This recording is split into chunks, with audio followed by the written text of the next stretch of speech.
اللهم صل على محمد وعلى آل محمد كما صليت على إبراهيم وعلى آل إبراهيم إنك حميد مجيد اللهم بارك على محمد وعلى آل محمد كما باركت على إبراهيم وعلى آل إبراهيم إنك حميد مجيد الحمد لله محترم হাজিরিন সম্মানিত এলাকাবাসী আল্লাহ পাকের দরবারে অগণিত অসংখ্য শুকরিয়া রব্বে করিম দয়া করে মেহেরবানি করে আমাদেরকে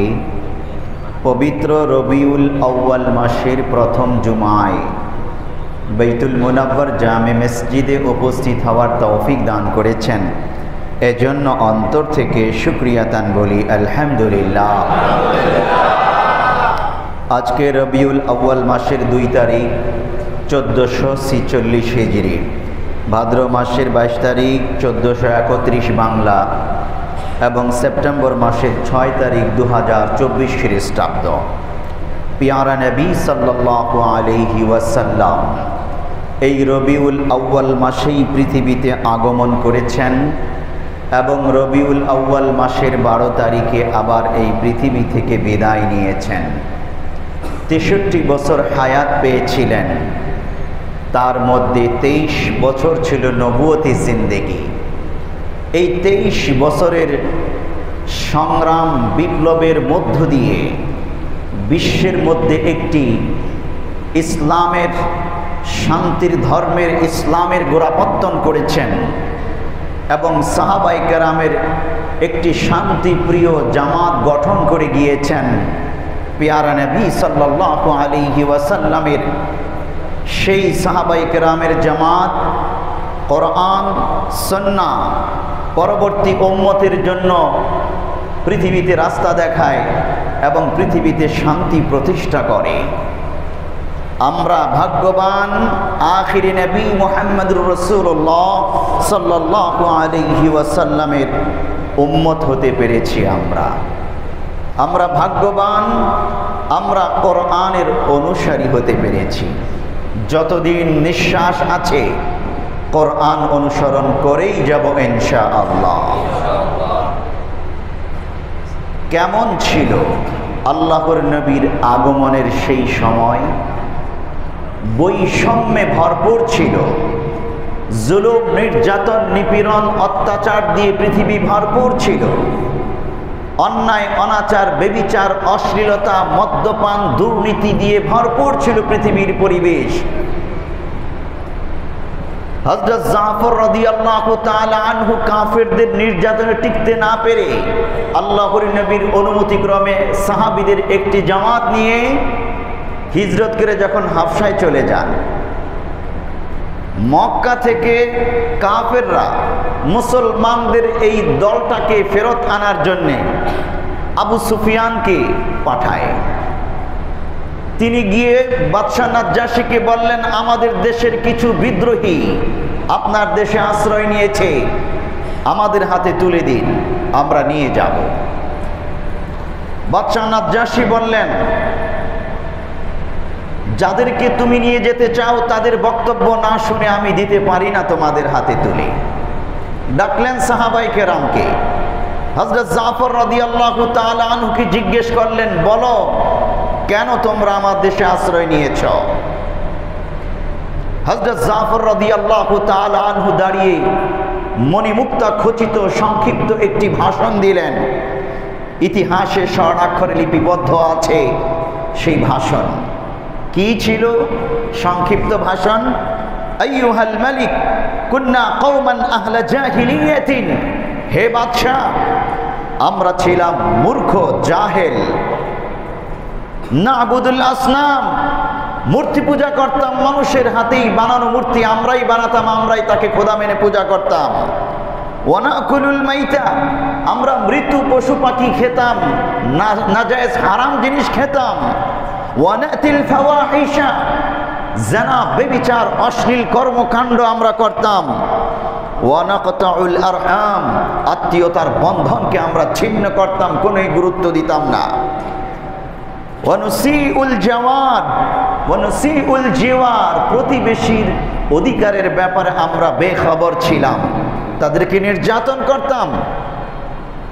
ওয়ায়াকুলুল কাবিয়্যু মিন্নাদ দাঈফা, আমাদের মধ্যে যারা শক্তিশালী ছিল তারা দুর্বলদের সম্পত্তি কেড়ে নিত, তাদেরকে নির্যাতন করত। ফাকুন্না আলা যালিক, এইরকমই ছিল আমাদের জীবন ব্যবস্থা। দয়া করে আল্লাহ তাআলা আমাদের মাঝে একজন নবী পাঠান, তিনি আমাদেরকে এই অনাচার, বেবিচার, অন্যায়, অপরাধ থেকে ফিরিয়ে এনে প্রকৃত মানুষ হবার সবক দেন।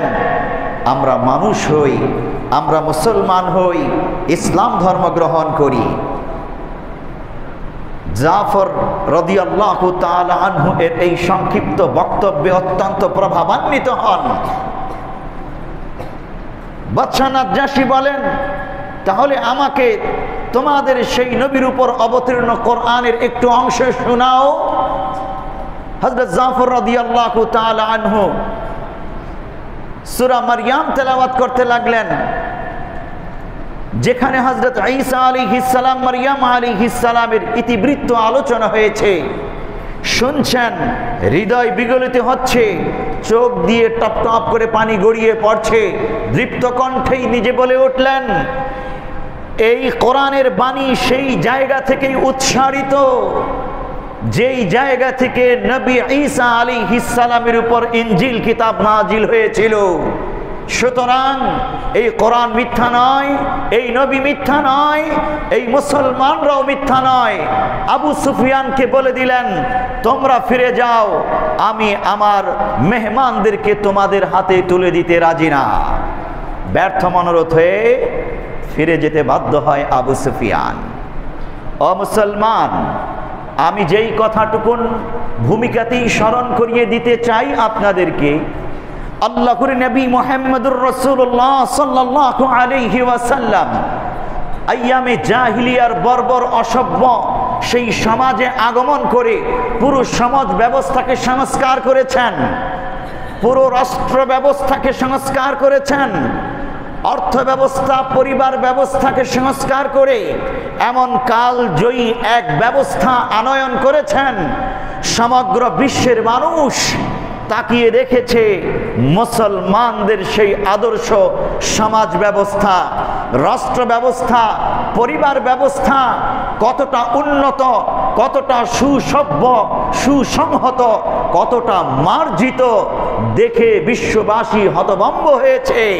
ফলশ্রুতিতে এইচ মাইকেল হার্ট, একজন খ্রিস্টান পণ্ডিত লেখক, 100 মনীষীর তালিকা যখন লিপিবদ্ধ করেছেন, বিশ্বের শ্রেষ্ঠ 100 মনীষীকে, এই তালিকা লিখতে গিয়ে খ্রিস্টান হওয়া সত্ত্বেও তিনি তার নবী ঈসা আলাইহিস সালামের নাম 1 নম্বরে আনেননি, এনেছেন আখিরি নবী মুহাম্মদুর রাসূলুল্লাহ সাল্লাল্লাহু আলাইহি ওয়াসাল্লামের নাম সর্বপ্রথম এনেছেন।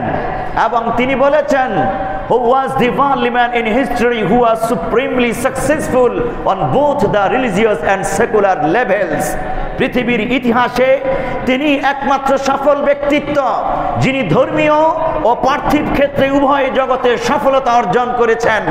পেয়ারা নবী সাল্লাল্লাহু আলাইহি ওয়াসাল্লাম সেই ব্যক্তি যিনি শুধু মানুষকে ধর্মই শিক্ষা দেননি, শুধু নামাজ রোজাই শিক্ষা দেননি, বরং কিভাবে পরিবার চালাতে হবে, রাষ্ট্র চালাতে হবে, সমাজ চালাতে হবে, আদালত, অর্থ ব্যবস্থা চালাতে হবে, সব কিছু শিক্ষা দিয়েছেন। পৃথিবীবাসী একটি সোনালী সমাজ ব্যবস্থা, রাষ্ট্র ব্যবস্থা পেয়েছিল। পেয়ারে হাজিরিন, এই জন্য আল্লাহ তাআলা কোরআনুল কারীমে সূরা আলে ইমরান আয়াত নম্বর 164 ইরশাদ করছেন, লাকাদ মান্নাল্লাহু আলাল মুমিনিনা إذ بعث فيهم رسولا من أنفسهم يتلو عليهم آياته ويزكيهم ويعلمهم الكتاب والحكمة وإن كانوا من قبل لفي ضلال مبين আল্লাহ রাব্বুল আলামিন বলছেন লাকাদ মান্নাল্লাহু আলাল মুমিনিন আল্লাহ তাআলা মুমিনদের উপর দয়া করেছেন অনুগ্রহ করেছেন ইয বা'আথা ফীহিম রাসূলাম মিন আনফুসিহিম যেহেতু তিনি তাদের মধ্য থেকেই এমন একজন রাসূল প্রেরণ করেছেন ইয়াতলু আলাইহিম আয়াতিহি যিনি তাদেরকে কোরআন এর দাওয়াত দিয়েছেন কোরআনি দাওয়াত তাদের অন্তঃকরণে সর্ব জায়গায় পৌঁছে দিয়েছেন ওয়ায়ুযাক্কিহিম তাদেরকে পবিত্র পরিশোধন করেছেন তারবিয়া দিয়ে উন্নত সর্বোন্নত মানুষে পরিণত করেছেন ওয়ায়ুআল্লিমুহুমুল কিতাব তাদেরকে আসমানি কিতাবের শিক্ষা দীক্ষা অর্জন করিয়েছেন শিক্ষা দীক্ষা দিয়ে তাদেরকে পৃথিবীতে সবচেয়ে সুশিক্ষিত জাতিতে পরিণত করেছেন ওয়াল হিকমা এবং তিনি তাদেরকে হিকমা শিক্ষা দিয়েছেন হিকমা বলতে বোঝায় আল্লাহর নবীর সুন্নাহ সিয়াসাত দাওয়াত বায়াত জিহাদ ফি সাবিলিল্লাহ সহ রাষ্ট্র ব্যবস্থা সমাজ ব্যবস্থা পরিচালনার আদর্শ মূলনীতি শিক্ষা দিয়েছেন প্যারা নবী সাল্লাল্লাহু আলাইহি ওয়াসাল্লাম লাকাদ মান্নাল্লাহু আলাল মুমিনিনা ইয বা'আথা ফীহিম রাসূলাম মিন আনফুসিহিম ইয়াতলু আলাইহিম আয়াতিহি ওয়া ইউযাক্কিহিম ওয়া ইউআল্লিমুহুমুল কিতাবা ওয়াল হিকমাহ আল্লাহ রাব্বুল আলামিন আমাদেরকে লক্ষ্য করে এই আয়াতে কারিমা নাযিল করলেন যে মুসলিমদের উপর মুমিনদের উপর অনুগ্রহ করে আল্লাহ তাআলা প্যারা নবী সাল্লাল্লাহু আলাইহি ওয়াসাল্লামের মতো রাসূলকে ব্যক্তিত্বকে আমাদের জন্য উপহার স্বরূপ দিয়েছেন এখন আমরা যদি হেলায় ধুলায় এটা দূরে ঠেলে দেই আল্লাহর নবীর আদর্শকে দূরে নিক্ষেপ করে দেই তাহলে কি আমাদের রাষ্ট্র এবং সমাজে কখনো শান্তি আসতে পারে না বর্তমান বাংলাদেশ একটি নতুন বাংলাদেশ হিসেবে পথ চলা শুরু হয়েছে এই পথ চলাটা আমাদের সফল হবে কখন যখন আমরা প্যারা নবী সাল্লাল্লাহু আলাইহি ওয়াসাল্লামের এবং তার খোলাফায়ে রাশিদিনের পথের উপর চলতে পারবো প্যারে হাজিরিন আজ আমরা আলোচনা করব কিয়ামতের আলামত পর্ব 8 এই পর্বে যেই বিষয় থাকছে বিজাতীয় রীতির আগ্রাসন খেলাফত ব্যবস্থার সমাধান বিজাতীয় রীতির আগ্রাসন বলতে আল্লাহর নবীর একটি হাদিস যেটাকে আল্লাহর নবী কিয়ামতের আলামত হিসেবে আমাদের জন্য উপস্থাপন করেছেন শেষ যুগের মানুষেরা এই বিজাতীয় আগ্রাসনের শিকার হবে না বুঝে বিজাতীয় আগ্রাসনকে গ্রহণ করে নেবে এবং ক্ষতিগ্রস্ত হবে কি সেই বিজাতীয় আগ্রাসন আমরা ব্যাখ্যার মধ্যে প্রবেশ করব বিজাতীয় যাবতীয় রীতি নীতি মতবাদ পথ পদ্ধতি সমাজতন্ত্র গণতন্ত্র এমনি করে ধর্মনিরপেক্ষ মতবাদ সহ পৃথিবীতে বিজাতীয় সভ্যতা সংস্কৃতি হিসেবে যত তন্ত্র মন্ত্র মতবাদ প্রতিষ্ঠিত হয়েছে মুসলমানরা সেই তন্ত্র মন্ত্র মতবাদগুলোর মধ্যে শান্তি খোঁজার চেষ্টা করেছে আল্লাহর নবী সেইগুলোকেই কিয়ামতের আলামত বলেছেন প্যারা নবী সাল্লাল্লাহু আলাইহি ওয়াসাল্লামের হাদিসের মধ্যে প্রবেশ করতে চাই আল্লাহর নবী ইরশাদ করতেছেন لتتبعن سنن الذين من قبلكم شبرا بشبر وذراعا بذراع حتى لو دخلوا في حجر ضب لاتبعتموهم قلنا يا رسول الله اليهود والنصارى قال فمن أو كما قال النبي صلى الله عليه وسلم প্যারা নবী সাল্লাল্লাহু আলাইহি ওয়াসাল্লাম এখানে গুরুত্বপূর্ণ যে মেসেজটি দিয়েছেন এটার বিশ্লেষণে যাবার পূর্বে আমরা গত সপ্তাহের সর্বশেষ কিয়ামতের যে আলামত আলোচনা করেছিলাম সেখানে আমাদের ৭২ নম্বর পর্যন্ত আলোচনা ছিল, ধারাবাহিক আলোচনা। ৭৩ নম্বর আলোচনায় প্যারা নবী সাল্লাল্লাহু আলাইহি ওয়াসাল্লাম বলেছেন وحتى يكثر فيكم المال فيفيض حتى يهم رب المال من يقبل صدقته وحتى يتطاول الناس في البنيان আল্লাহর নবী বলছেন শেষ জামানায় মুসলমানদের মধ্যে, মানুষের মধ্যে সম্পত্তি অনেক বেড়ে যাবে, সম্পত্তির প্রতিযোগিতায় লিপ্ত হবে মানুষ। আর ওয়াহাত্তা ইয়াতাতাওয়ালান নাসু ফিল বুনিয়ান, মানুষেরা উঁচু উঁচু অট্টালিকা প্রাসাদ নির্মাণের প্রতিযোগিতায় লিপ্ত হবে। এটা আমি বিশ্লেষণ ব্যাপকভাবে করব না। খোদ সৌদি আরব, যেখানে 1965 পর্যন্ত তেলের খনি আবিষ্কৃত হওয়ার আগ পর্যন্ত তারা দরিদ্র ছিল, অনেক দরিদ্র ছিল, সেই তেলের খনি আবিষ্কৃত হওয়ার পর 1965 সনের পর থেকে তারা ধনী হতে শুরু করে। এখন তারা বড় বড় ধনাঢ্য শায়েখ আর বিশাল বিশাল অট্টালিকা, পাহাড় কেটে কেটে উঁচু উঁচু অট্টালিকা নির্মাণ করছে তারা। এটা কিয়ামতের আলামত। এটা শুধু সৌদি শায়েখদের দৃশ্য এমনই না, বাংলাদেশের গরিব মানুষেরা যারা একসময় দরিদ্র অসহায় গরিব ছিল, তারা বড় বড় ব্যবসায়ীদের সাথে থেকে বড় বড় রাজনীতিবিদদের সাথে থেকে অবৈধ পন্থায় কাঁচা টাকা কামাই করতে করতে তারা বিশাল বড় সম্পত্তির মালিক হয়ে গেল আর বিশাল বড় বড় বিল্ডিং অট্টালিকা নির্মাণ করতে লাগলো। একটা দুটা না, কারো 5টা 10টা, একতলা দুতলা না, 5 তলা 10 তলা 15 তলা 20 তলা করে এক একজনের বিল্ডিং উঠতে লাগলো। এভাবে তাদের বিল্ডিংগুলো আকাশ ছুঁইতে লাগলো। এক সময় যারা ছিল অসহায় দরিদ্র, তারা অবৈধ ব্যক্তিদের পিছনে ঘুরে অবৈধ ব্যক্তিদের ছত্রছায়ায় অবৈধ টাকা পয়সা কাঁচা টাকা কামাই করতে করতে এভাবে অট্টালিকা, বড় বড় অট্টালিকা নির্মাণের প্রতিযোগিতায় যে লিপ্ত হবে। আজ থেকে 1400 বছর পূর্বে প্যারা নবী সাল্লাল্লাহু আলাইহি ওয়াসাল্লাম আলোচনা করেছেন কিয়ামতের আলামত হিসেবে। এটা আমরা আমাদের চোখের সামনে দেখছি। ওয়া হাত্তা ইয়ামুররার রাজুলু বিকবরির রাজুলি ফায়াকুলু ইয়া লাইতানি মাকানাহু।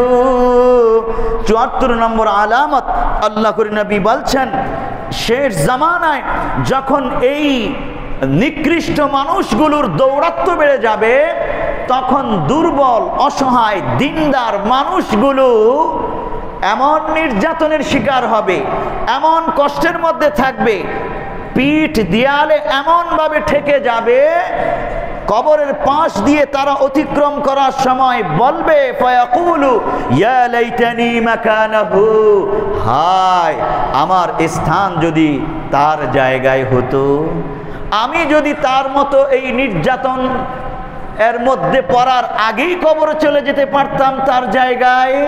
এইভাবে মানুষ আক্ষেপ করবে।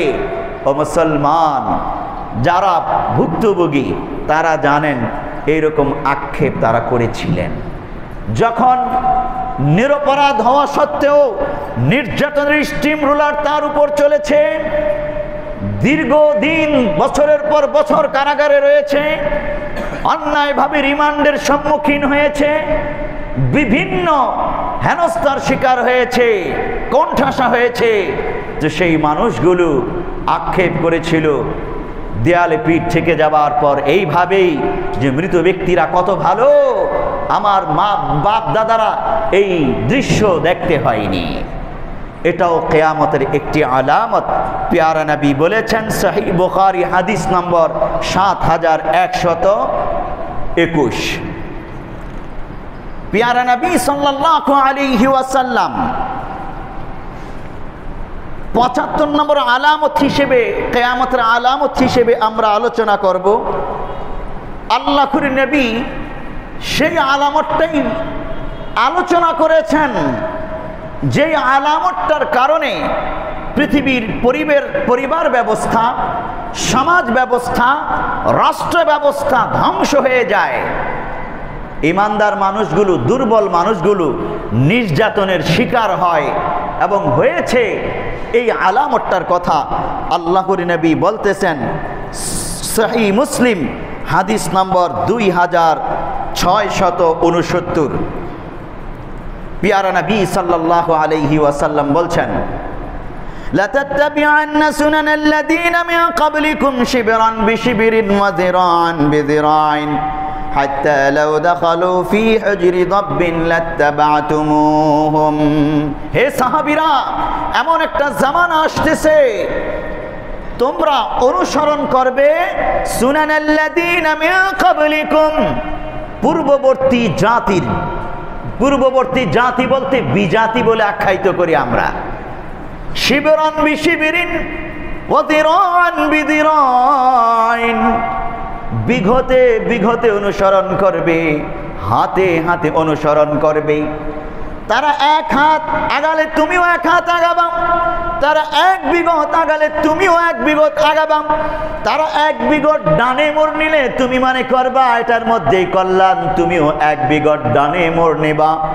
হাত্তা লাউ দাখালু ফি হুজরি দাব্বিন লাত্তাবা'তুমুহুম, এমনকি তারা যদি গুই সাপের গর্তের মধ্যে প্রবেশ করে, তুমিও তাদের অনুকরণ করে গুই সাপের গর্তে প্রবেশ করবা আর মনে করবা এটাই বুঝি কল্যাণকর, এটাই বুঝি ভালো, এটাই বুঝি সভ্যতা, এটাই বুঝি আদর্শ, এটাই বুঝি প্রকৃত তন্ত্র মন্ত্র সফলতা। আল্লাহর নবী সাল্লাল্লাহু আলাইহি ওয়াসাল্লাম যখন এই বয়ান দিচ্ছিলেন, সাহাবায়ে কেরাম বললেন, কুল্লা ইয়া রাসূলুল্লাহ, আমরা প্যারা নবীকে জিজ্ঞেস করলাম, ওগো আল্লাহর নবী, আল ইয়াহুদা ওয়ান নাসারা, আপনি কাদের কথা বলছেন? কাদেরকে এই মুসলমানরা বিগতে বিগতে হাতে হাতে অনুসরণ করে গোমরা হয়ে যাবে? সেই জাতি কারা? আল ইয়াহুদা ওয়ান নাসারা, তারা কি ইহুদি কিংবা খ্রিস্টান? ক্বালা ফামান, আল্লাহর নবী বললেন, তবে আমি কাদের কথা বলছি? অর্থাৎ ইহুদি এবং খ্রিস্টানদের অনুসরণ করে করে মুসলমানরা গোমরা হয়ে যাবে। এমন একটা জামানা আসতেছে যে মুসলমানরা নিজের সভ্যতা ভুলে যাবে, নিজের আইন কানুন ভুলে যাবে এবং কোন পথে আল্লাহ তাআলা সফলতা রেখেছেন সেটা ভুলে গিয়ে তারা ইহুদিদের কালচার, রীতিনীতি, খ্রিস্টানদের কালচার, রীতিনীতি, সভ্যতা এগুলো অনুসরণ করবে। এমন ভাবে করবে যে বিগতে বিগতে হাতে হাতে গুই সাপের গর্তে ঢুকলে সেখানেও তারা ঢুকবে, অথচ এই গর্তটা ধ্বংসের গহ্বর। এই ধ্বংসের গহ্বরের মধ্যে তারা ঢুকবে। মুসলমানরা কেউ সংশোধন করতে চাইলে হিংস্র প্রকৃতির হয়ে ওদের বিরোধিতা করবে, উল্টো এমন ভাবে অনুসরণ করবে।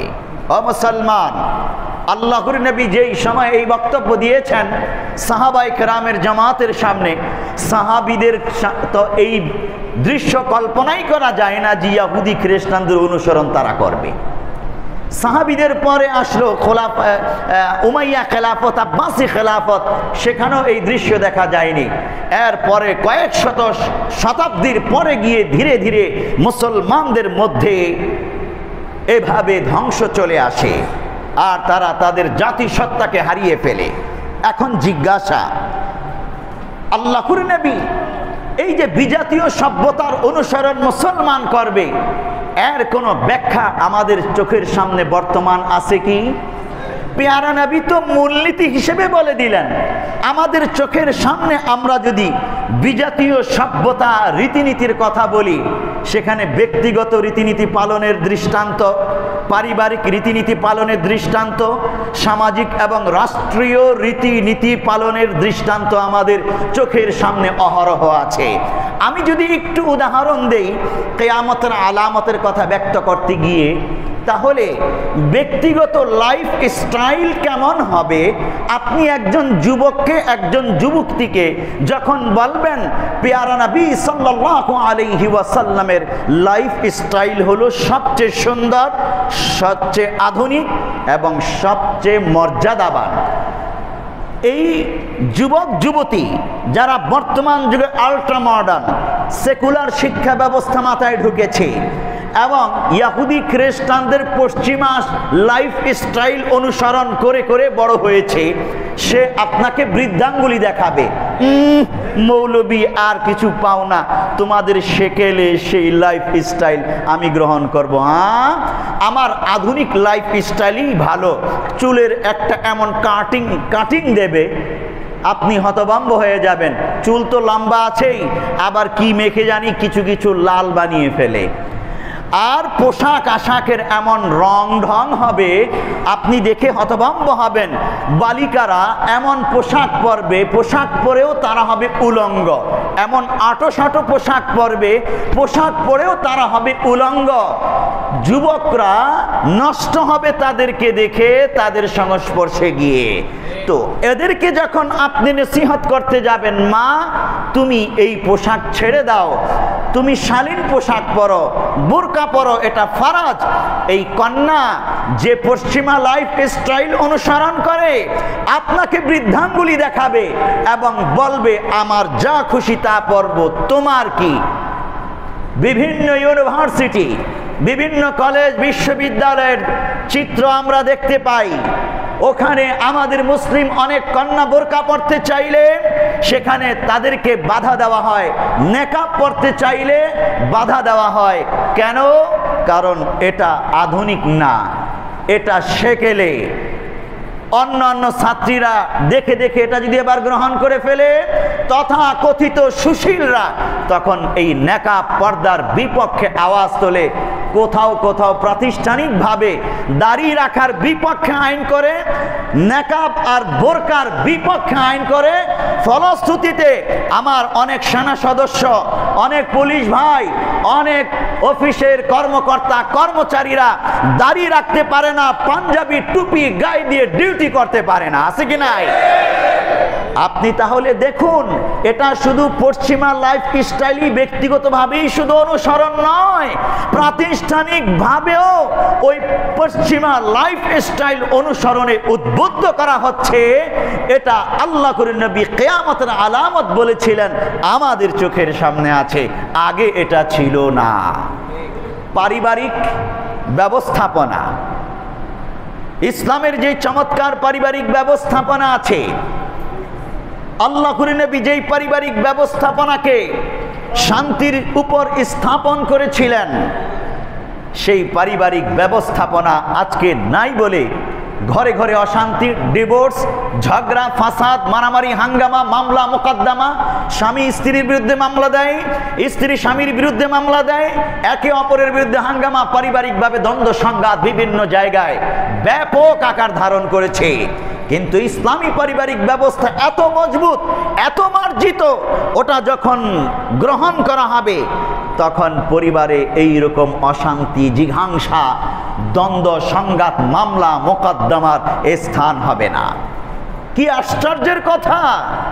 আমাদের বর্তমান আধুনিক পরিবারের ব্যক্তিরা সেই পশ্চিমা ইহুদি খ্রিস্টানদের আধুনিক পারিবারিক ব্যবস্থাকেই মনে করতেছে এটাই তো চমৎকার।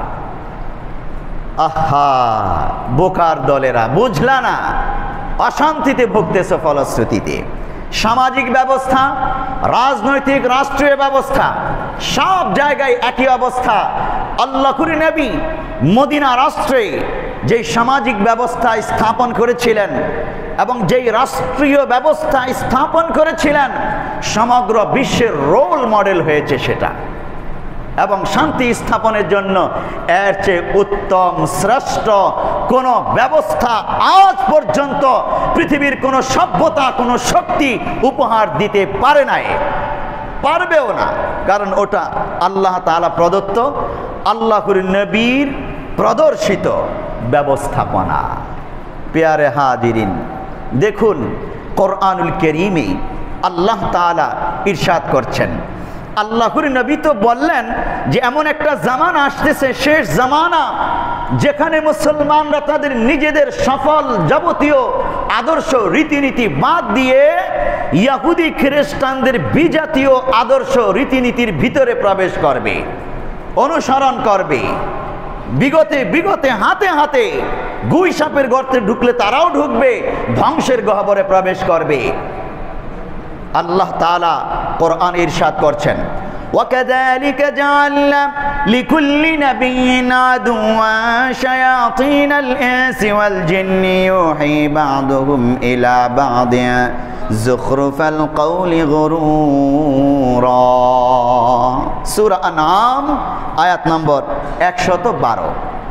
আল্লাহ তাআলাও সতর্ক করেছেন আমাদেরকে যে এই সকল বিজাতীয় ব্যক্তিবর্গ তারা চমৎকার চমৎকার সুন্দর সুন্দর বক্তব্য পেশ করে চাকচিক্যময় ভাবে তাদের রীতিনীতি আদর্শ মন্ত্রতন্ত্রকে আমাদের সামনে পেশ করবে, আমাদেরকে ধ্বংস করার জন্যে।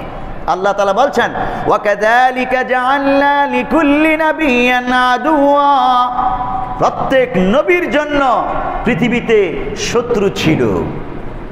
শায়াতিনাল ইনসি ওয়াল জিন্নি, মানুষ শয়তান জিন শয়তানদের মধ্য থেকে নবীদেরকেও তারা কষ্ট দিয়েছে, মানুষ শয়তান জিন শয়তান। তাহলে প্রশ্ন করবেন, মানুষের মধ্যেও কি শয়তান আছে? হ্যাঁ, মানুষগুলো যখন শয়তানি চরিত্র গ্রহণ করে আল্লাহর সাথে বিদ্রোহ ঘোষণা করে তখন ওই মানুষগুলো শয়তানের ভাই হয়ে যায়। শয়তান বলে আল্লাহ তাআলা এই জন্য তাদেরকে আখ্যায়িত করেছেন। সাবধান, আমাদের কারো সাথে যেন এই ট্যাগ লেগে না যায় আল্লাহর পক্ষ থেকে, খুব সাবধান। তারা তাদের রীতিনীতিকে চমৎকার ভাবে পেশ করবে। আল্লাহ তাআলা বলছেন, যুখরুফাল কওলি গুরুরা, তারা তাদের বক্তব্য খুব সুন্দরভাবে চমৎকার ভাবে পেশ করবে, কিন্তু মানুষ ধোঁকা খাবে, মানুষকে ধোঁকা দেবে, মানুষও ধোঁকা খাবে। এই আয়াত থেকে আরো একটা আয়াত দেখুন, আল্লাহ তাআলা সূরা আনফাল আয়াত নম্বর 36 ইরশাদ করছেন, ইন্নাল্লাযীনা কাফারু ইউনফিকুনা আমওয়ালাকুম লিয়াসুদ্দু আন সাবিলিল্লাহ, কাফেররা তাদের সম্পত্তি খরচ করবে লিয়াসুদ্দু আন সাবিলিল্লাহ, যেন আল্লাহর বান্দাদেরকে আল্লাহর রাস্তা থেকে দূরে সরিয়ে দেওয়া যায়। লিয়াসুদ্দু আন সাবিলিল্লাহ, আল্লাহর পথ থেকে আল্লাহর রাস্তা থেকে এই মানুষদেরকে দূরে সরাবার জন্যে ইহুদি খ্রিস্টান মূর্তি পূজক পৌত্তলিকরা বিজাতীয় এই সকল দুশ্মনরা মুসলমানদের ভিতরে বিভিন্ন কৃষ্টি কালচার সভ্যতা ঢুকিয়ে দেবে। এটা ঢুকানোর জন্য পরিকল্পনা করবে, নিজেদের টাকা পয়সা খরচ করবে গোমরাহ করার জন্যে। فَسَيُنْفِقُونَهَا ثُمَّ تَكُونُ عَلَيْهِمْ حَسْرَةً ثُمَّ يُغْلَبُونَ। আল্লাহ তাআলা বলছেন, মানুষ কিছু গোমরাহ হতে পারে, কিন্তু প্রকৃতপক্ষে যারা আল্লাহ তাআলার সঠিক রাস্তাকে আঁকড়ে ধরে থাকবে, বিভ্রান্ত হবে না, এরা এই ইহুদি খ্রিস্টান পৌত্তলিকদের এই যাবতীয় টাকা পয়সা যা খরচ করেছে, যা পরিকল্পনা করেছে, সব কিছু ব্যর্থ করে দেবে এই ঈমানদার জামাত, ঈমানদার ব্যক্তিবর্গরা। আমরা যদি বুঝতে সক্ষম হই, আমরা যদি বুঝতে সক্ষম হই, ইনশাআল্লাহ এই আমাদের মাধ্যমেই কাফেরদের যাবতীয় চক্রান্ত ব্যর্থ হবে ইনশাআল্লাহ। আর আমরা যদি ঘুমিয়ে থাকি, গাফেল থাকি, তাহলে তাদের চক্রান্ত ব্যর্থ হওয়ার পরিবর্তে সফলতার মুখ দেখবে। জিজ্ঞাসা, তাদের পরিকল্পনাগুলো কি কি আমি বিস্তারিত বলবো না, আপনারা এই যুগের সচেতন মানুষ, অনেক কিছুই জানেন। কিন্তু সরাসরি ইহুদি খ্রিস্টানদের পরিকল্পনাগুলো আজ নেটে চার্জ দিলেও আমাদের সামনে চলে আসে। রাগ ঢাক তাদের নাই, তারা বরং প্রকাশ্যভাবেই তাদের পরিকল্পনা প্রণয়ন করছে আর মুসলিম রাষ্ট্রগুলোতে তারা অ্যাপ্লাই করতেছে। আমি যদি একটু সংক্ষিপ্ত আকারে বলি, বিস্তারিত বলবো না। 2007 খ্রিস্টাব্দে শেরি বার্নার্ড নামক একজন ইহুদি পণ্ডিত একটি আর্টিকেল, একটি গবেষণাপত্র, একটি বই লিখেছে ইহুদি খ্রিস্টানদের পরিকল্পনাগুলোকে কিভাবে বাস্তবায়ন করা যায় মুসলমানদের মধ্যে। এই জন্য সে একটা গবেষণাধর্মী বই লিখেছে এই পরিকল্পনা প্রণয়ন করার জন্যে। সেই বইটার নাম সিভিল ডেমোক্রেটিক ইসলাম। নেটে চার্জ দিলে আপনারা পাবেন, ইংলিশে লেখা, অনুবাদও হয়েছে। সিভিল ডেমোক্রেটিক ইসলামের অর্থই হলো বেসামরিক গণতান্ত্রিক ইসলাম। তারা এমন ইসলাম দেখতে চায় যেই ইসলাম সামরিক না, মানে যেই ইসলামের সেনাবাহিনী নাই, তাদেরকে প্রতিরোধ করতে পারে এইরকম যুদ্ধ করার মতো কোনো যুব সমাজ শক্তি নাই, এইরকম ইসলাম তারা দেখতে চায়। ডেমোক্রেটিক বলতে বুঝিয়েছে গণতান্ত্রিক ব্যবস্থার ইসলাম তারা দেখতে চায়, ফান্ডামেন্টাল ইসলাম তারা দেখতে চায় না। আল্লাহর নবী মদিনাতে যেই ইসলাম প্রতিষ্ঠা করেছেন, আল্লাহ রাব্বুল আলামিন গোটা কোরআন নাজিল করেছেন যেই ইসলামকে প্রতিষ্ঠিত করার জন্যে, সেই কোরআনি ইসলাম, সেই মদিনার ইসলাম, সেই পেয়ারা নবীর ইসলাম তথা ফান্ডামেন্টাল ইসলাম তারা দেখতে চায় না, তারা দেখতে চায় গণতান্ত্রিক ইসলাম। বুঝে থাকলে বলুন, ইসলাম কি কখনো গণতান্ত্রিক হতে পারে? আল্লাহ তাআলা গণতান্ত্রিক কোন ধর্ম কি নাজিল করেছেন? অসম্ভব, হতেই পারে না। গণতান্ত্রিক এই ধারণা এটাই তো এসেছে 1800 শতাব্দীর পর। এর আগে তো গণতান্ত্রিক ধারণাই ছিল না, এই টার্ম, এই পরিভাষাটাই ছিল না। এই গণতান্ত্রিক টার্ম পরিভাষা ইহুদি খ্রিস্টানরা আবিষ্কার করেছে। সেকুলারিজম পরিভাষাটা ইহুদি খ্রিস্টানরা আবিষ্কার করেছে এবং বিশ্বব্যাপী তারা এটা বাস্তবায়ন করেছে। আক্ষেপের কথা, দুঃখের কথা, তারা যেই তন্ত্র মন্ত্রকে সারা পৃথিবীর মুসলমানদেরকে কবজা করার জন্যে, নিয়ন্ত্রণ করার জন্যে মুসলিম রাষ্ট্রগুলোর মধ্যে প্রবেশ করিয়ে দিয়েছে, আজ আমরা সেই মুসলমানরা ওই ইহুদি খ্রিস্টানদের রীতি নীতি তন্ত্র মন্ত্রকেই সভ্যতা সফলতার মানদণ্ড নির্বাচন করেছি। অথচ এটা ব্যর্থতার মানদণ্ড, ধ্বংসের মানদণ্ড, আল্লাহর গজবে নিপীড়িত হওয়ার রীতিনীতি ছাড়া আর কিছুই নয়। পেয়ারে হাজিরিন, বলবেন এমন কিছু তারা করেছে কি? বিস্তারিত আলোচনা তো অনেক। সিভিল ডেমোক্রেটিক ইসলামে ইহুদিরা, যেটা পেন্টাগন অনুমোদন করেছে আমেরিকান একটি বড় গবেষণা প্রতিষ্ঠান আছে, তারা এটাকে মুসলমানদের রাষ্ট্রে অ্যাপ্লাই করেছে। সেই সিভিল ডেমোক্রেটিক ইসলামে আপনি হতভম্ব হবেন, 4টা ভাগে বিভক্ত করেছে মুসলমানদেরকে তাদের কাজ করার সুবিধার্থে।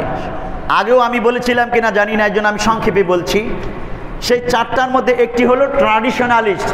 তারা গবেষণা করে বের করেছে মুসলমানদের মধ্যে একদল আছে ট্র্যাডিশনালিস্ট, প্রথা অনুসারী।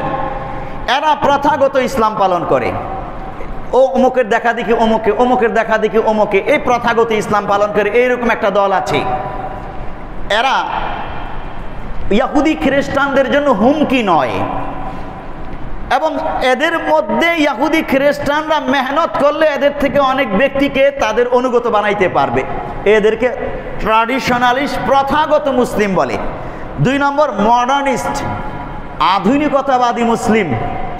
তারা পশ্চিমা লাইফ স্টাইলের অনুসরণ করে, টিভি চ্যানেল দেখে দেখে, ইন্টারনেট দেখে দেখে, বিভিন্ন নায়ক নায়িকাকে দেখে দেখে, ওই পশ্চিমা সভ্যতা দেখে দেখে ওদের চুলের কাটিং কেমন হবে, পোশাকটা কেমন হবে, চালচলন কথাবার্তা কেমন আধুনিক হবে, ওই মসজিদের ধার ধারে না, নামাজ পড়ে না, পর্দা পুশিদায় চলে না, আর পশ্চিমা লাইফ স্টাইল, জানা, বেবিচার, মদ্যপ আর যা যা আছে সব উপভোগ করে।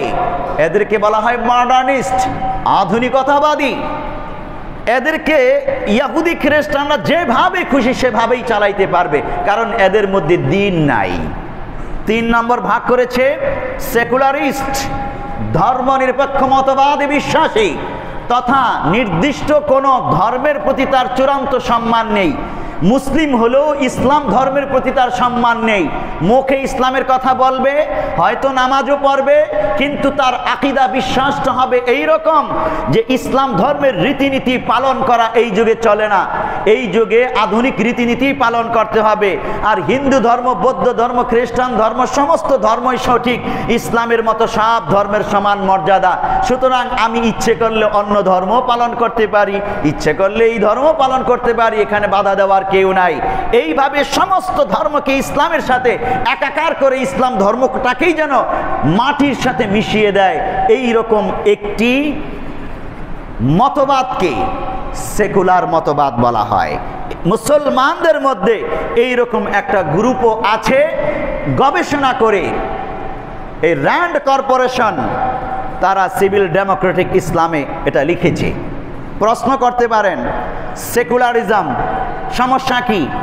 এটার দ্বারা তো আমরা বুঝি যার যার ধর্ম শেষে পালন করবে, সকল ধর্ম স্বাধীনভাবে পালন করার অধিকার আছে, কেউ কারো ধর্মের উপর হামলা করবে না। এই যে এই কথাটা, এটা তো ইসলামের বক্তব্য, এটার নাম সেকুলারিজম না। আপনি ভালো করেই বুঝেন, যার যার ধর্ম মুসলিম রাষ্ট্রে স্বাধীনভাবে পালন করবে, এক ধর্মের লোক আরেক ধর্মের লোকের উপর হামলা করবে না, এই কথাটা আল্লাহর নবী আমাদেরকে শিখিয়েছেন। বিধর্মীরা স্বাধীনভাবে তাদের ধর্মকর্ম পালন করবে, মুসলমানরা তাদের নিরাপত্তা দিবে। একাধিক হাদিসে আমরা এই বক্তব্য শুনেছি, আমি আলোচনা করেছি এই মিম্বর থেকে। এটাকে সেকুলারিজম বলে না। সেকুলারিজম কোনটাকে বলে? ওই যে আপনাদেরকে একটু আগেই বললাম, বোরকা পড়তে চাইলে, নেকাব পড়তে চাইলে ইউনিভার্সিটির ছাত্রীকে বাধা দেওয়া হয়, তুমি এটা করতে পারবা না। গত 2 বছর আগেও তো এক আদালত থেকে এক বিচারপতি রায় ঘোষণা করেছিল, রাষ্ট্র যেহেতু সেকুলার রাষ্ট্র, আমাদের সংবিধান যেহেতু সেকুলার সংবিধান, সুতরাং এখানে এই ধর্মীয় এই নেকাব পরা যাবে না। নাউজুবিল্লাহ। আপনি চিন্তা করেন, তাহলে এটা তো ধর্মের বিপক্ষে বক্তব্য হইল। সেকুলার কথা বলে ইসলাম ধর্ম যেন পালন করতে না পারে। ইসলামের বক্তব্য মাহফিলে আপনি কোরআনের হাদিসের বক্তব্য দিতে যান, সঠিকভাবে অন্যায়ের বিপক্ষে বলেন, তখন ওই সেকুলারবাদী ব্যক্তিরা বলে ওঠে, এই ধর্মীয় রাজনীতি চলবে না। আশ্চর্য কথা। তাহলে এটার নাম সেকুলারিজম? হ্যাঁ, আসলে এই সেকুলার ব্যক্তিরা যেটা বুঝেছে, হৃদয়ে লালন করেছে, ওটাই তারা করতেছে।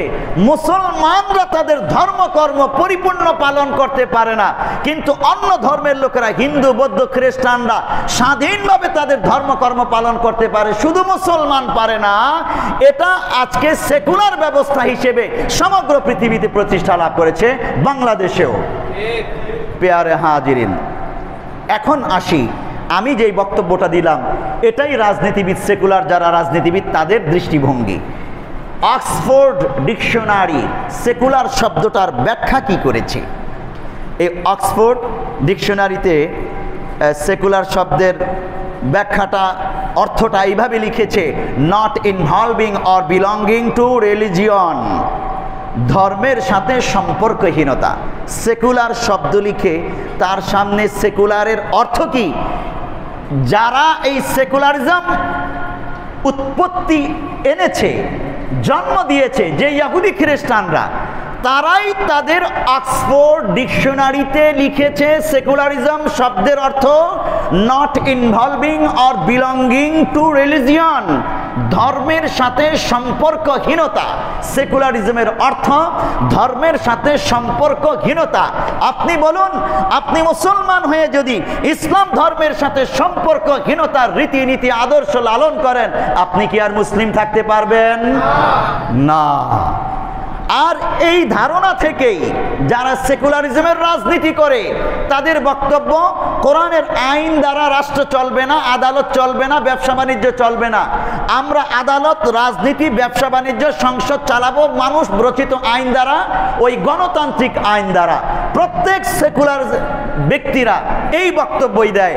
আপনি সেখানে কোরআনের আইনের কথা বললে আপনাকে বলবে এক্সট্রিমিস্ট, ফান্ডামেন্টালিস্ট, মৌলবাদী বলে আখ্যায়িত করবে। আল্লাহর নবী এটাকে কিয়ামতের আলামত বলেছেন। আমার মুসলিম উম্মার মধ্যে একদল ব্যক্তি এইভাবে বিজাতীয় রীতিনীতি, মতবাদের আগ্রাসনের শিকার হবে এবং তারা যেইভাবে বলে ওইভাবেই এটা বাস্তবায়ন করবে, বিগতে বিগতে, হাতে হাতে। আজ আমরা সেটা দেখতে পাচ্ছি। আল্লাহ তাআলা আমাদেরকে হিদায়াত নসিব করুন, বলি আমিন। প্রিয়ারে হাজিরিন, এখন এই যে আমি গণতান্ত্রিক ব্যবস্থার কথা বললাম, সেকুলারিজমের কথা বললাম, সেকুলারিজমের আধুনিক রূপ হলো গণতান্ত্রিক ব্যবস্থা। যদিও কথাগুলো অনেক চটকদার, চমকপ্রদ, আপনি ভালো করে বুঝলে, গভীরে প্রবেশ করলে দেখতে পাবেন যে গণতন্ত্র বলতে ইহুদি খ্রিস্টানরা যেটা বুঝিয়েছে আর আমরা রাজনীতিকভাবে যেটা বুঝাই, দুটো এক না।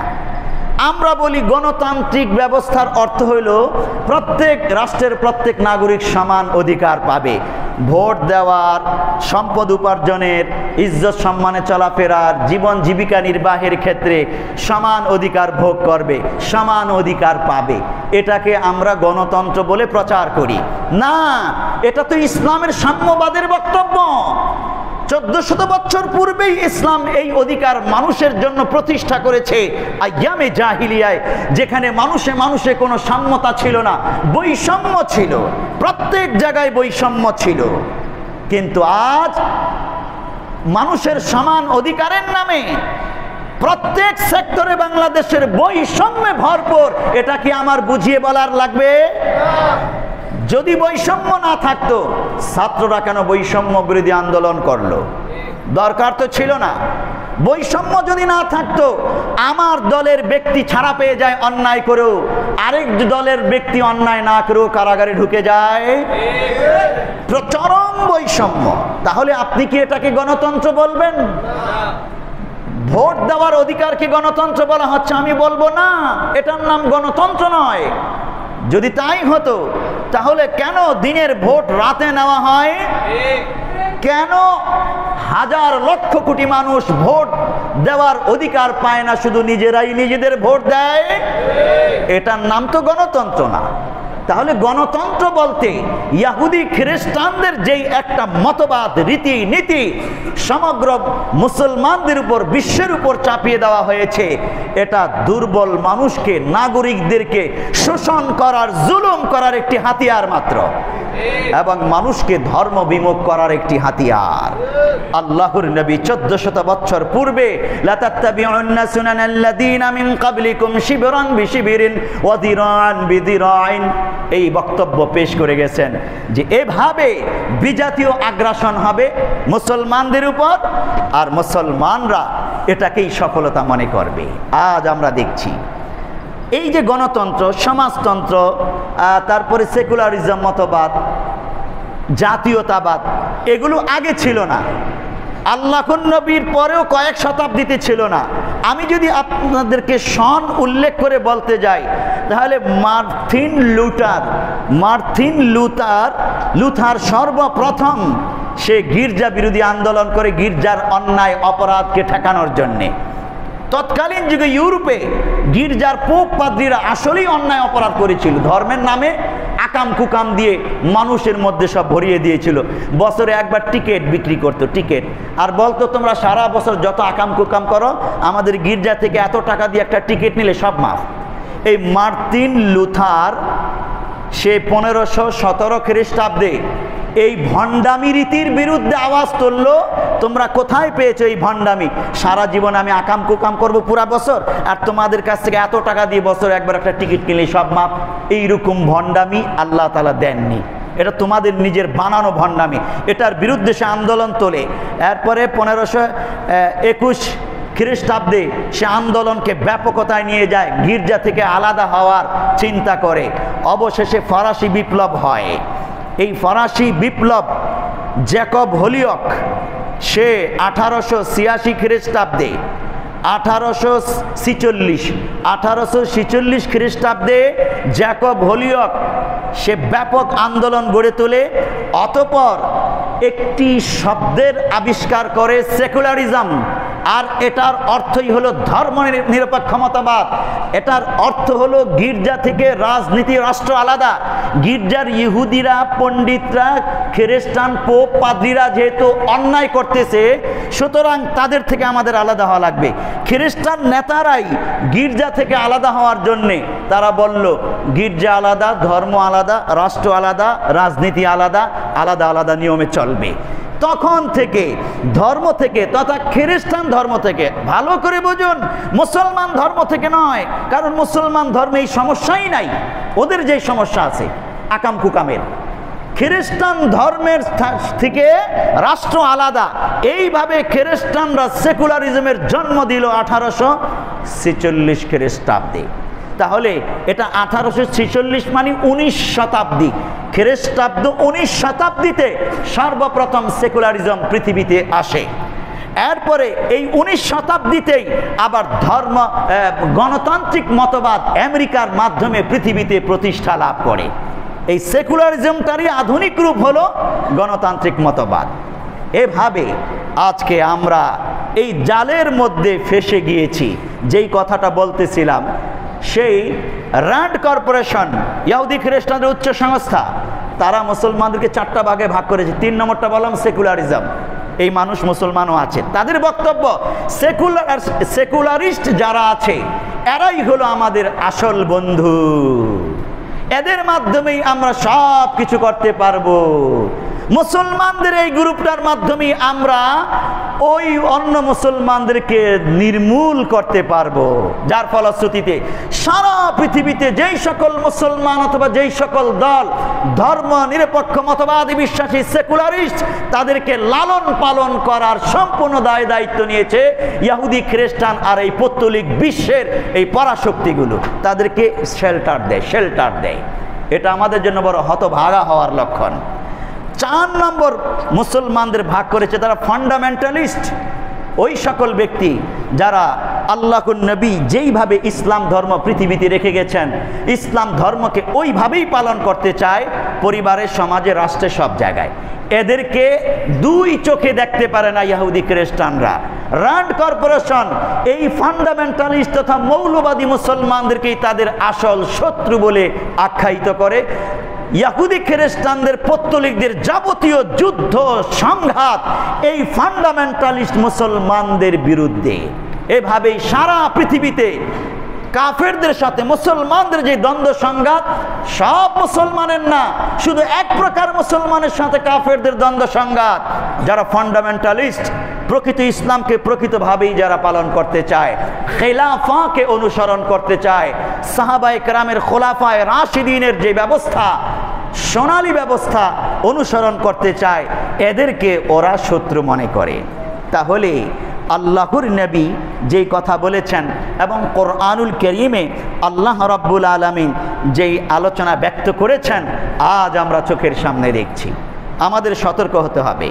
প্যারে হাজিরিন, তারা আবার মুসলমানদেরকে একটা টার্ম ব্যবহার করেছে, মডারেট মুসলিম। এই সেকুলার ডেমোক্রেটিক ইসলাম গবেষণা বইয়ের মধ্যেই যে মুসলমানদেরকে আমরা ডেমোক্রেটিক কি বলি, মডারেট মুসলিম বানাবো। আর প্রত্যেক মুসলিম রাষ্ট্রেই তারা এমনভাবে বই লিখে, পত্রিকায় লেখালেখি করে, এমনভাবে তারা ব্যক্তিবর্গের মাধ্যমে ব্রেন ওয়াশ করে যে তুমি আধুনিক মডারেট মুসলিম হও, তুমি মৌলবাদী মুসলিম হও না। কত ভয়ঙ্কর কথা! ওই বইয়ের মধ্যেই লিখেছে মডারেট মুসলিম হতে হলে 4টা জিনিস ফলো করতে হবে, অন্যথায় তুমি মডারেট মুসলিম হতে পারবা না, আমাদের সমর্থন পাবা না, আমাদের আনুকূল্য পাবা না। লিখেছে 1 নম্বর, গণতন্ত্র মনা হতে হবে। ইসলামী মনা, খেলাফত মনা হওয়া যাবে না। অথচ আল্লাহ তাআলা কোরআনে সূরা নিসার 60 নম্বর আয়াতে বলছেন ইউরিদুনা আন ইয়াতাহাকামু ইলা তাগুত ওয়া ক্বাদ উমিরু আন ইয়াকফুরু বিহি। তারা বিজাতীয় এই ব্যক্তিরা আইয়াতাহাকামু ইলা তাগুত, তাগুতের দিকে তাদের শাসন ব্যবস্থা নিয়ে যেতে চায়। ওয়াকাদ উমিরু আন ইয়াকফুরু বিহি, অথচ আল্লাহ তাআলা এই তাগুতকে অস্বীকার করার আদেশ করেছেন। আল্লাহ তাআলা আদেশ করেন তুমি এই তাগুতের এই তন্ত্র মন্ত্র মতবাদ পালন করো না। ওরা বলতেছে এটা পালন করলেই তুমি মডারেট মুসলিম হতে পারবা। আপনি এখন কারটা পালন করবেন? আমরা কারটা পালন করব?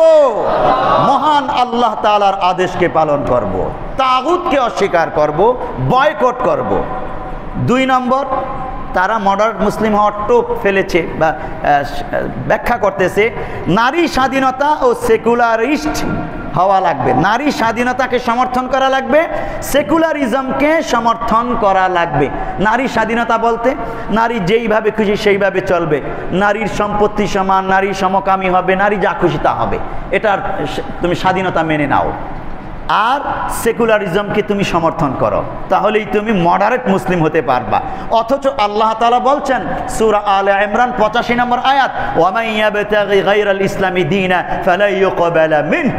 ইসলামের আদর্শ মতবাদ ব্যতীত অন্য কোনো কিছু যে কেউই তালাশ করবে কশ্চিনকালেও তা গ্রহণ করা হবে না। আল্লাহটা গ্রহণ করব না, ওদেরটা গ্রহণ করব আল্লাহ। সুতরাং আজ থেকে তওবা করতে হবে। আমরা যারা সেকুলারিজমের রাজনীতি করি, আজ থেকে সেকুলারিজমের রাজনীতিকে ছুঁড়ে নিক্ষেপ করে ফেলে দিয়ে মুসলিম হতে হবে, ইসলামী রাজনীতি করতে হবে। 3 নম্বর, তারা বলেছে শরিয়া আইন না চাওয়া, অর্থাৎ শরিয়া আইন চাইতে পারবা না তুমি যদি মডারেট মুসলিম হতে চাও। অথচ আল্লাহ তাআলা কোরআনুল কারীম সূরা নিসা আয়াত নম্বর 65 বলছেন ফালা ওয়া রাব্বিকা লা ইউমিনুনা হাত্তা ইউহাক্কিমুকা ফীমা শাজারা বাইনাহুম। ততক্ষণ পর্যন্ত তারা মুমিন হতে পারবে না হে নবী, যতক্ষণ পর্যন্ত না তারা আপনার আদেশ, ফয়সালা, আইন কানুন মেনে না নেয়। তাহলে আল্লাহ তাআলা বলছেন মুমিন মুসলিম হতে হলে রাসূলের আদর্শ, কোরআনের আইন কানুন, শরিয়া মেনে নিতে হবে। ওরা বলতেছে তুমি শরিয়া মানলে মডারেট মুসলিম আধুনিক হতে পারবা না, আমাদের সমর্থন পাইবা না। আমরা আল্লাহর সমর্থন চাই, ইহুদি খ্রিস্টানদের বিশ্ব পরাশক্তির সমর্থন আমাদের কোনোই দরকার নাই। 4 নম্বর, তারা যেটা বলেছে মডারেট মুসলিম হওয়ার জন্যে জঙ্গিবাদ বিরোধী। ওরা জঙ্গিবাদ বলতেই বোঝায় মুজাহিদ, যারা মুক্তিযুদ্ধ করে ইসলাম প্রতিষ্ঠার জন্যে, মুসলিম রাষ্ট্রকে স্বাধীন করার জন্য যারা মুক্তিযুদ্ধ করে, যেমন ফিলিস্তিনের মুক্তিযোদ্ধা, হামাস মুক্তিযোদ্ধারা। এই হামাস মুক্তিযোদ্ধাদেরকে র্যান্ড কর্পোরেশন, ইহুদি খ্রিস্টানরা জঙ্গি বলে আখ্যায়িত করে। অথচ তারা ইসলামী রাষ্ট্রের হেফাজতের জন্য মুক্তিযুদ্ধ করছে। তাহলে এই মুক্তিযোদ্ধা মুজাহিদদেরকে ওরা জঙ্গি বলে। আমরা বলি ধর্মের বিপক্ষে, মুসলমানদের জানমালের নিরাপত্তার বিপক্ষেই যারা অন্যায়ভাবে সন্ত্রাসবাদ করে তারাই জঙ্গি। এবং এই সকল জঙ্গিবাদের বিরুদ্ধে খোদ আল্লাহ তাআলা কোরআনুল কারীমে আয়াতে নাজিল করেছেন ওয়াকাতিলুহুম হাত্তা লা তাকুনা ফিতনাতুন ওয়া ইয়াকুনাদ-দীনু কুল্লুহু লিল্লাহ। তোমরা যুদ্ধ করো যতক্ষণ পর্যন্ত না ফিতনা নির্মূল হয়। ফিতনা বলতে এই ইসলাম ধর্মের বিপক্ষে অন্যায়ভাবে যুদ্ধ, জঙ্গিবাদ, সন্ত্রাসবাদ, মানুষের জীবন সম্পদ নষ্ট করার যেই কর্মকাণ্ড, এগুলোকে আল্লাহ তাআলা ফিতনা বলে আখ্যায়িত করেছেন। তাহলে আল্লাহ তাআলা বলছেন ওয়ায়াকুনাদ-দীনু কুল্লুহু লিল্লাহ, যতক্ষণ আল্লাহর দ্বীন প্রতিষ্ঠিত না হয়। আল্লাহর দ্বীন প্রতিষ্ঠিত হওয়ার অর্থই হলো রাষ্ট্র থেকে, পৃথিবী থেকে জঙ্গিবাদ, সন্ত্রাসবাদ, অন্যায়, জুলুম, বৈষম্য চিরতরে বিলুপ্ত হয়ে যাবে। আর রাসূলের মাধ্যমে সেটা প্রতিষ্ঠিত হয়েছিল এবং খোলাফায়ে রাশিদিনের মাধ্যমে পরবর্তীতে সেটা সমগ্র পৃথিবীতে ছড়িয়ে পড়েছিল খেলাফত ব্যবস্থার মধ্য দিয়ে। সুতরাং আমরা স্পষ্টভাবেই বলতে চাই, ইহুদি খ্রিস্টানরা তাদের সভ্যতা, রীতিনীতি, আগ্রাসন আমাদের মধ্যে ঢুকিয়ে দেওয়ার মাধ্যমে যে চক্রান্ত করতেছে, এটাকে প্রতিহত করার জন্যে, রাষ্ট্র থেকে বৈষম্য বিলোপ করার জন্যে, পরিপূর্ণ শান্তি প্রতিষ্ঠার জন্যে খোলাফায়ে রাশিদিনের খেলাফত ব্যবস্থাকেই আমরা প্রতিষ্ঠা করব চূড়ান্তভাবে। সেটা প্রতিষ্ঠা করতে পারলেই পৃথিবীর কোনো শক্তি, কোনো সভ্যতা আমাদেরকে আর অন্যায়ভাবে গ্রাস করতে পারবে না ইনশাআল্লাহ। আল্লাহ তাআলা আমাদেরকে এই কথাগুলো বুঝার, মানার, আমল করার তৌফিক দান করুন। আমিন। ওয়া মা আলাইনা ইল্লাল বালাগ।